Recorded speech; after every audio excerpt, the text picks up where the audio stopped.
Hello mga mare, kamusta? Tara, samahan nyo na naman kami sa simpleng pamumuhay namin dito sa Angono, Rizal. Nagsahod nga pala kami ng tubig ng araw na to, kaya naman eto't nilinisan ko na nga itong drum namin. Mga hindi nakakaalam, ito nga palang bahay na tinitirahan namin ay hindi sa amin at nagre-rent nga lang kami dito sa ninang namin sa kasal. At ito nga tubig ay sila rin ang may-ari, kaya nagbabayad lang din kami ng monthly sa kanila. Anyway, bumili na nga pala ako ng tubig na aming inumin at sinabay ko na nga itong kapitbahay namin para naman may kachismisan ako. Charis. Pasensya na nga kayo mga mari kung medyo ngongo nga ang pagsasalita ko dahil ilang araw na din akong sinisipon at inuubo. Araw nga ng Sabado to mga mari, kaya naman eto't naglalaba nga ako. Habang naglalaba ako ay nagsasahod na nga rin ako ng tubig, tapos nagluluto nga rin ako ng mga oras na yan. Aba, multitasking naman talaga ang kumari nyo Alam nyo ba mga mari, ito rin ang paborito kong araw. Alam nyo kung bakit? Ito nga rin kasi ang araw ng pag-uwi ni Mister, kaya naman sipag-sipagan talaga ang kumari nyo. Nga pala mga mare, nang matapos ako maglaba ay bigla naman umambon. Kaya naman dito ko na lang naisipan na magsampay sa loob ng bahay. Nang matapos naman ako magsampay ay bigla naman umaraw. Ay nako naman.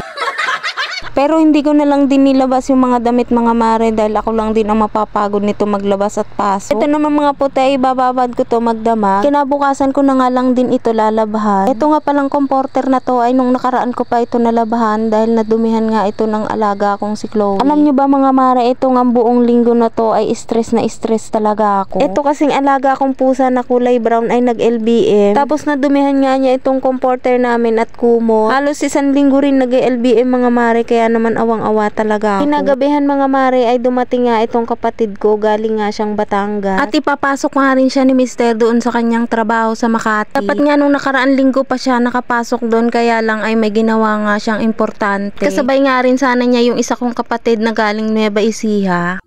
Hindi nga pala ako nakabili ng ulam ng gabi na to, kaya naman eto't dilata na nga lang ang binili na ulam namin. Nagchat kasi ako dito sa kapatid ko, sabi ko dumaan ng palengke, bumili nga ng isda, kaya lang ng pagdating ay wala ngang dala. Sabi ba naman niya sa akin ay madami nga daw siyang dala, kaya hindi niya na naisipan na dumaan ng palengke at hindi nga rin daw niya nabasa yung chat ko. Ito naman si Mister ay anong oras na rin nakauwi dahil matraffic nga mga mare. At pagka-uwi nga ni Mister ay diretso nga kagad siya sa lababo dahil may yelo nga siyang dala. And then nagpabili na nga rin pala ako ng balot kay Mister. Kung naaalala nyo nga ay nagkasakit nga ako, halos puro gulay nga lang ang kinakain ko. Tapos yung kinakain ko na yan mga mare ay wala nga rin asin. Halos isang buwan na rin akong kumakain ng puro gulay at isda, less karne talaga. Ito talaga ang reality no, kung kailan nagkasakit ay saka pa talaga magkakaroon ng disiplina sa pagkain. By the way mga mare, ito nga palang balot na binili ni Mister ay 5 piraso nga ito at tig-iisa nga lang kami mga mare. Tapos ayan si Mister, ang kaharap niya nga ay bote. Tuwing Sabado talaga yan, hindi talaga nagpapalampas. Bali pampalipas nga lang ng pagod niya yan. At tanggap ko na yon mga mare.